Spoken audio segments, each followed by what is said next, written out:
Snow swirled like a living thing outside Jake's roadside haven, cloaking Route 19 in an eerie white veil. Sarah Mason stood behind the counter, her reflection ghostly in the frost-etched windows, the diner's warmth a fragile shield against the blizzard's howl. 30 years ago, this place pulsed with life, truckers' laughter, Jake's booming voice, but now it was a husk, drained by a rerouted highway. Tonight, Sarah's ledger showed $29.49, a cruel jest against the mortgage's looming shadow. She clutched a worn photo of Jake, his trucker's grin promising forever, a promise broken by a heart attack 5 years past. The clock ticked toward closing, each second heavy with the storm's threat.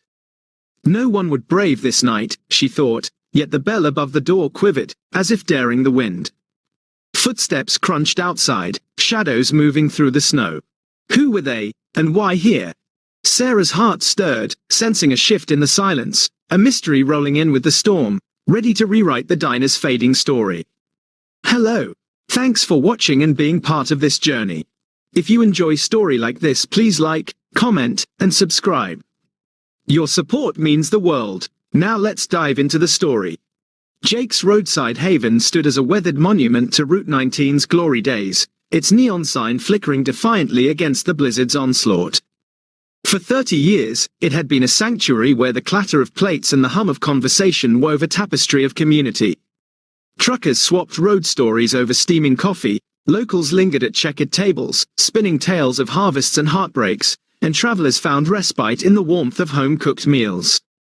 Jake Mason, a broad-shouldered trucker turned diner owner, had been its beating heart, his laugh a beacon that could pierce the darkest night. With Sarah, his wife and partner, he'd poured their life savings into this dream, transforming a rundown shack into a legend. His chicken fried steak, the best between Portland and Phoenix, drew rigs from across the states, plates scraped clean, tips stacked high. The jukebox spun Johnny Cash and Patsy Cline, and the walls, lined with faded Polaroids, told stories of drivers who'd called this place home. But 5 years ago, Jake's heart gave out, a sudden collapse amid the kitchen's sizzle, leaving Sarah to carry their promise alone. Sarah's hands, calloused from scrubbing counters and flipping burgers, bore the weight of that vow. She'd stood by Jake's grave, whispering, "I'll keep it going," her voice breaking under a grey Montana sky. But 3 years ago, the highway department rerouted Route 19 5 miles east, a bureaucratic stroke that bled the diner dry. The steady stream of truckers dwindled to a trickle, then to nothing. Locals drifted to newer spots along the new route, and travelers followed the asphalt's path. Bank notices piled up, each stamped with "foreclosure" and "final warning," their words sharp as knives. The ledger before Sarah showed $27.43. Today's earnings, a pitiful sum against a mortgage 3 months overdue. 6 months on the market, and no buyer wanted a diner abandoned by progress. The clock read 6:45 p.m., the "closed" sign poised, but the blizzard outside held her captive, its ferocity a mirror to her inner turmoil. The diner's hush was oppressive, the scent of grease and coffee a faint echo of better days. The walls bore witness to the past.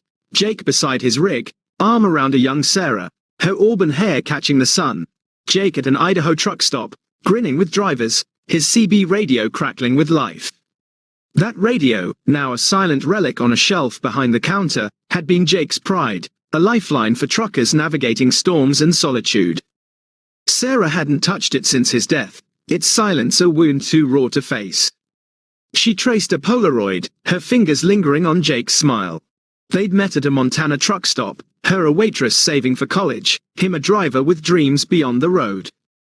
Their first date was a midnight run, sharing cherry pie under a starry sky, planning a diner that would be their legacy. They'd scrimped, bought this place, and filled it with love. Late nights dancing to the jukebox, early mornings flipping pancakes for truckers. Now, the jukebox was mute, the booths empty, the "for sale" sign buried in snow, a taunt of her failure. Sarah's eyes stung, not from the cold but from the weight of broken promises.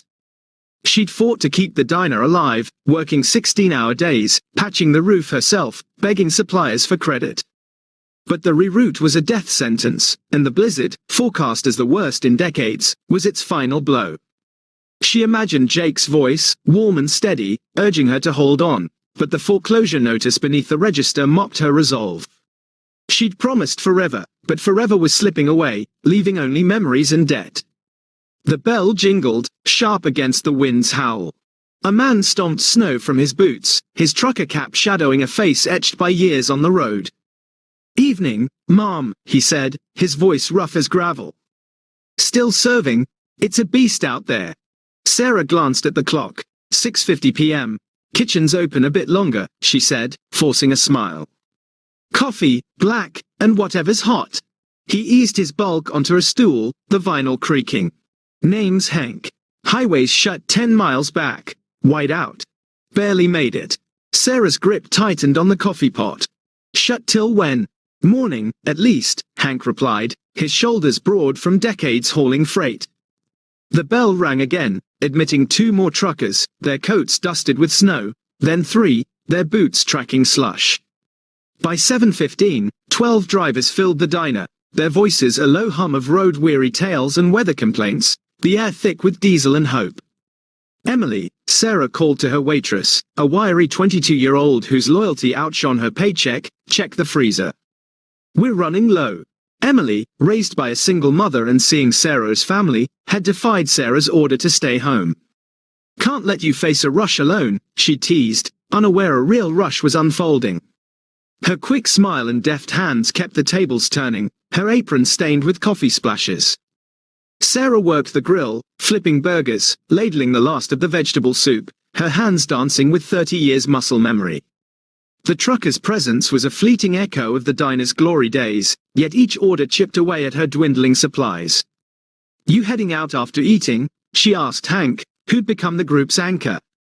"No, Mom," he said, sipping his coffee. "Route 19's locked till dawn. Motels in town are full. We'll bunk in our rigs." Sarah peered through the frost-laced window, where snow entombed the trucks in her lot. The temperature had plummeted below zero, the wind a relentless predator. "You'll freeze out there," she said, the words spilling out. "Rigs aren't built for this cold." She thought of Jake, who'd driven 15 years before they bought the diner, his stories of strangers' kindness in breakdowns and blizzards. He'd once spent a night in an Idaho snowstorm, warmed by a farmer's barn, and carried that gratitude forever. The foreclosure notice glared from the register, but Jake's photo, his eyes steady, urged her forward. "Diner's open all night," Sarah declared, her voice firm. "I've got blankets in my apartment upstairs. It's not much, but it's warm." Hank's brows lifted. "For strangers?" Sarah glanced at Jake's picture, her heart steadying. "My husband wouldn't turn away a driver in need." The truckers exchanged glances, some nodding, others murmuring thanks. Sarah felt the diner stir, its pulse faint but alive, a spark in the storm's darkness. The blizzard grew fiercer, rattling the windows, the neon sign flickering like a heartbeat. The power dipped, casting brief shadows, but held. The ancient heater groaned, then clunked ominously and died, plunging the diner into a chill. "I know these old systems," Hank offered, setting down his 6th cup of coffee. A former mechanic turned driver, he'd fixed rigs in worse conditions, his hands steady from years of wrench work. In the utility room, he wrestled with the furnace, cursing softly as he coaxed it back to life after 45 minutes. "It'll hold till morning," he said, wiping grease on a rag, "but get it checked when the storm clears." "Another bill," Sarah sighed, her guard crumbling. Hank's eyes, kind beneath his weathered cap, met hers. "Rough times?" She hesitated, then spilled the truth. "The reroute killed my business 3 years ago. I've been barely hanging on, but the bank's foreclosing next month. This is my last stand." She pointed to the snow-buried, "For sale," sign outside. Hank's silence was heavy, his nod a quiet promise of understanding. By midnight, Sarah had exhausted nearly all her food. Sandwiches, 3 kinds of soup, even her apartment's canned beans, frozen pies, and a jar of pickled okra she'd forgotten she had. She trudged through knee-deep snow to raid her pantry, her coat soaked, her boots caked with ice, her resolve unbroken. The truckers offered cash, but she waved it away. "Your stories are payment enough," she said, her smile genuine for the first time in months. It's been too quiet since Route 19 changed. They shared tales of the road, a near crash in Montana fog, hauling a circus lion that roared all night, a Boise diner where the pie was almost as good as Jake's. Clara, a grizzled trucker with a silver braid and a voice like whiskey, leaned back in her booth. This place feels like a spot in Montana, run by an ex-trucker. Served the best apple pie I ever tasted. Called Jimmy's or maybe Jake's Place. Hank, studying the Polaroids on the wall, froze mid-sip. Was the owner's name Jake Mason, by any chance? Sarah's heart leapt, her breath catching. You knew Jake? Hank pointed to a 1998 photo from an Idaho truck stop. Jake standing with a group of drivers, his grin as wide as the horizon. Is this him? Sarah nodded, her throat tight with emotion. He helped me once, Hank said, his voice softening. My rig broke down in the middle of nowhere, winter of '92, no cell service back then. Jake stopped, spent 3 hours in the snow fixing my fuel line, got me to the next town. Wouldn't take a dime. Said it's what drivers do for each other. Miguel, a younger trucker with a quick smile and a tattoo of a semi on his forearm, joined them at the counter. Jake Mason, the guy who ran CB Channel 19, guiding folks through mountain storms. Sarah's chest warmed, tears pricking her eyes. He loved that old CB, she said, her voice catching. Called it a trucker's lifeline.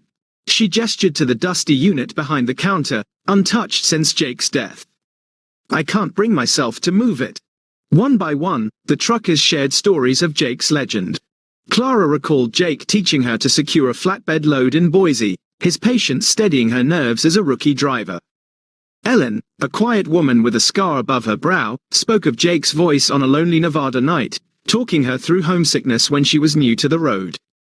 Sam, an older trucker with a limp from a long-ago wreck, told of Jake sharing coffee during a breakdown in Idaho, turning a miserable night into a memory. A wiry driver named Rosie, her hands stained with engine grease, recounted Jake delivering flood supplies to a stranded town, his rig the only one to make it through. Another, Tompkins, a bearish man with a grey beard, spoke of Jake's CB chatter during a Wyoming blizzard, guiding him off an icy pass. Sarah listened, torn between laughter and tears, hearing her husband anew through these strangers' eyes. His kindness had woven a tapestry across decades, touching lives she'd never known. He never bragged about any of this, she said, wiping her eyes with a napkin. That's Jake, Hank said with a knowing grin, his own eyes misty. Never one to toot his own horn. Sarah pulled a chair to the counter, joining the truckers as their stories flowed. She shared her own memories, Jake's habit of slipping extra bacon to regular drivers, his late-night CB sessions when he'd stay up to guide a lost trucker, the way he'd hum Merle Haggard while flipping burgers. The diner, so empty for years, felt alive again, its walls soaking in the warmth of shared history. The truckers, wrapped in Sarah's spare blankets, threadbare quilts and flannel throws from her apartment, passed around coffee mugs, their laughter a defiance of the storm outside. Sarah felt Jake's presence, not as a ghost but as a force, binding them all in this moment. By dawn, the snow had stopped, though drifts towered 6 feet in places, transforming the lot into a surreal landscape of white mounds. The highway remained closed, plows struggling against the storm's aftermath. Sarah, sleepless but buoyed by the night's unexpected camaraderie, kept the coffee flowing, her hands steady despite exhaustion. The truckers shared more stories, each one a thread in Jake's legacy, their voices filling the diner with a life it hadn't known in years. A young driver, Leela, spoke of hearing Jake's CB voice as a child, riding with her father, his calm instructions a comfort in a storm. Another, Otis, recalled Jake helping him change a tire in Boise, sharing a thermos of coffee under a freezing dawn. Sarah marveled at the reach of Jake's kindness, a ripple that had spread far beyond Route 19. As noon brought word from the highway patrol that Route 19 would reopen, a reluctant atmosphere settled among the truckers. They began gathering their coats, folding Sarah's blankets with care, their faces heavy with the weight of leaving. What do we owe you? Hank asked, reaching for his wallet, his voice gruff but warm. Sarah shook her head, her smile tired but firm. Not a thing. You gave me the best night I've had in years. Consider it payback for all the times Jake helped one of you out there on the road. The truckers protested, but Sarah held firm, her eyes bright with conviction. They insisted on leaving generous tips for Emily, whose apron jingled with coins and crumpled bills, her face flushed with pride. Hank was the last to leave, lingering by the counter, his gaze drifting to the "For Sale" sign barely visible through the snow-covered window. "That sign," he said finally, "is it the diner or the whole property?" "Both," Sarah replied, her voice flat, masking the ache in her chest. "The apartment upstairs goes with it. Bank's foreclosing at the end of the month if I can't catch up on the mortgage." Hank's expression was unreadable, his nod slow and thoughtful. "Shame to see a place with this much history disappear," he said. "Life moves on," Sarah said, trying to sound matter-of-fact, though her heart broke with the words. "The new highway moved, so I guess I will too." After the last truck pulled away, the diner's silence was a heavy shroud, its warmth fading like a dream. Sarah and Emily spent the afternoon cleaning, wiping down tables, sweeping slush-tracked floors, and inventorying what little remained in the pantry. 2 cans of soup, a half bag of flour, a stick of butter. "You should take tomorrow off," Sarah told Emily, her voice weary. "I can't afford to order more supplies until Friday, if that." "I'll come in," Emily insisted, her eyes fierce with loyalty. "Someone might stop by." Sarah managed a faint smile, grateful for the young woman who'd become like a daughter. The next day, only 2 customers appeared, an elderly couple, long-time regulars who'd driven the old Route 19 since its heyday. They ordered their usual, a grilled cheese and a BLT, and left a $20 tip on a $15 bill, their hands patting Sarah's with sad, knowing smiles that felt like a farewell. That evening, Sarah began packing Jake's mementos into cardboard boxes, her hands trembling as she handled his belongings. She lifted a framed photo of their opening day, Jake's arm around her, both beaming under the neon sign. She wrapped the CB radio base, its knobs worn smooth by Jake's touch, whispering, "I tried, love," as tears fell onto the packing tape. The diner felt like a tomb, its pulse gone, its stories buried under the weight of inevitability. The sound of air brakes outside was so jarring that Sarah dropped a coffee mug, the ceramic shattering on the floor. She rushed to the window, expecting one of the truckers from the blizzard night, perhaps having forgotten a glove or a hat. Instead, she saw Hank's truck leading a convoy, semis flooding the parking lot and lining Route 19 in both directions, their headlights blazing in the early evening dusk. The ground trembled with the rumble of diesel engines, horns honking in a joyous cacophony. Sarah stepped outside, snow crunching under her boots, her breath catching in her throat. Truckers poured from their rigs, a sea of faces, some familiar from the blizzard, others new, their coats and caps dusted with fresh flakes.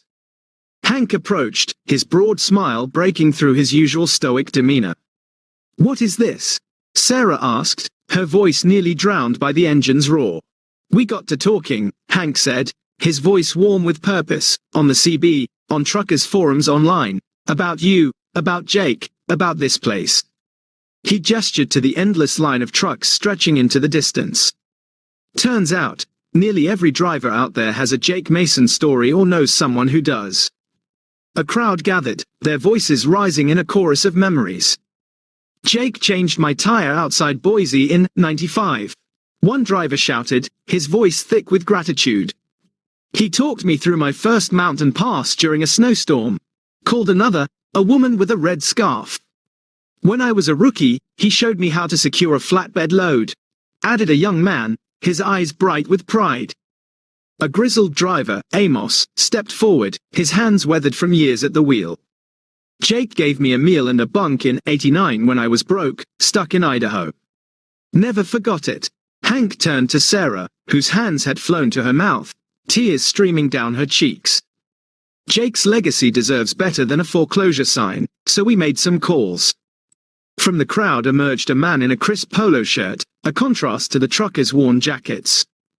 "Mrs. Mason, I'm Robert Ellis, Regional Manager for Coastal Trucking," he said, extending a hand. "We've got 50 rigs that make this run regularly. My drivers need a place where they're treated like family, not just customers. I'd like to work out a regular schedule for our fleet to stop here." Before Sarah could respond, another company representative stepped forward, then another, each offering deals to make the diner a hub for their drivers. Hank handed Sarah an envelope thick with cash, its weight heavy in her trembling hands. Donations, he explained, from trucking companies, independent drivers, even folks who never met Jake but heard what you did during the blizzard. Should be enough to catch up on the mortgage and restock your supplies.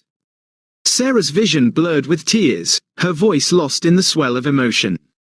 An older trucker, Sam, approached, holding something in his weathered hands. Found this in my storage last night, he said, offering a CB radio handset. Jake gave it to me 20 years ago when my own broke.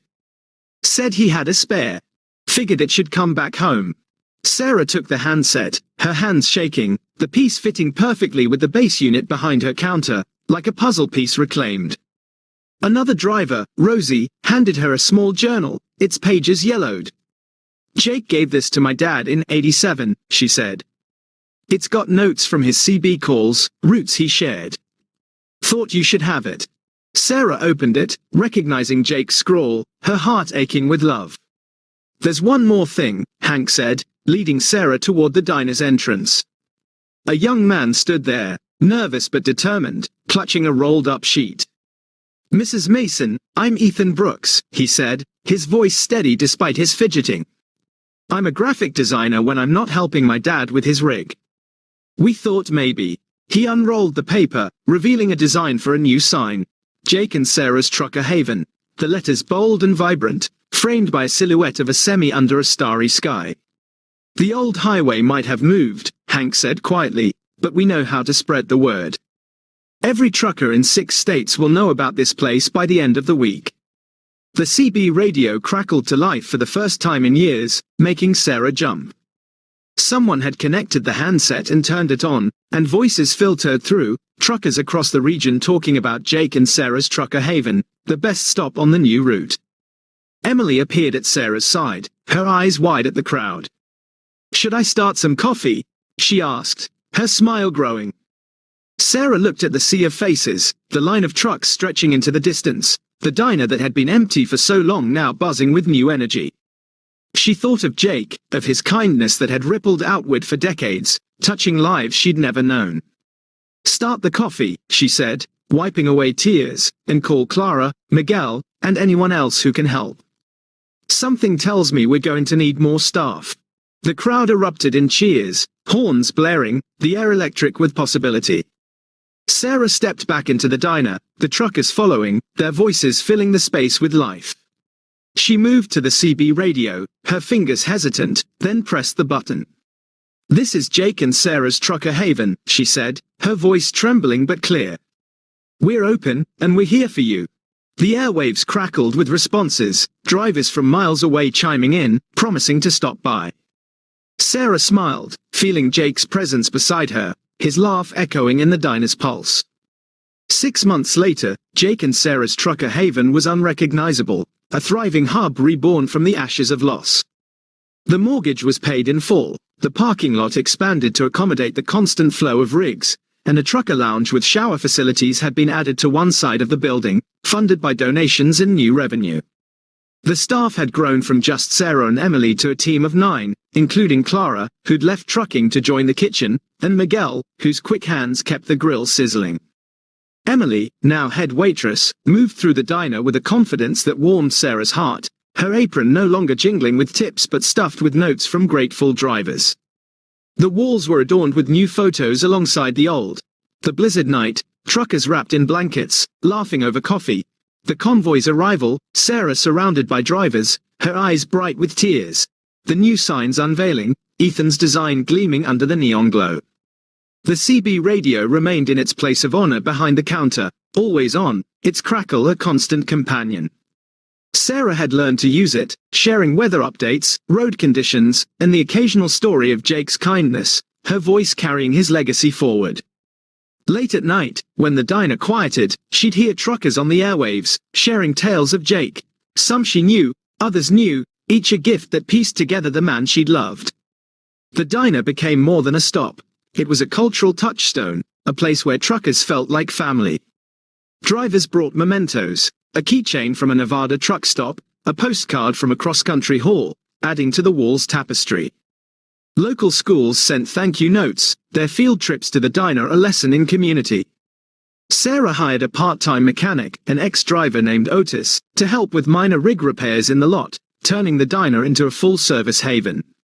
The jukebox was fixed, its tunes spinning again, and Sarah even added Jake's favorite apple pie to the menu, the recipe perfected with Clara's help, drawing raves from drivers who swore it was the best on the route. On the first anniversary of the blizzard that changed everything, Sarah hosted a celebration, the diner packed with truckers, locals, and company reps who'd made the haven possible. She hung a new photograph on the wall, capturing the convoy night, herself surrounded by dozens of drivers, their faces alight with purpose. Beneath it, a small plaque read, "Family isn't always blood. Sometimes it's who shows up when the road gets rough." The words, suggested by Emily, had become the diner's unofficial motto, etched into every interaction. As the celebration wound down, a young trucker took a seat at the counter, his cap tilted back, his eyes weary but curious. "First time here?" Sarah asked, sliding a menu his way. "Yes, Mom," he replied, a shy smile breaking through. "Heard I had to stop. They say this place is legendary on the route." Sarah's smile was warm, her heart full. "Well, welcome to Jake and Sarah's. Coffee's on the house for first-timers. What brings you out on the road today?" As the young man began to share his story, Sarah felt Jake's presence beside her, stronger than ever, his laugh mingling with the diner's hum. Route 19 had changed its course, but in doing so, it had led her exactly where she needed to be, to a home rebuilt by strangers who'd become family. A legacy that would endure as long as the road stretched on.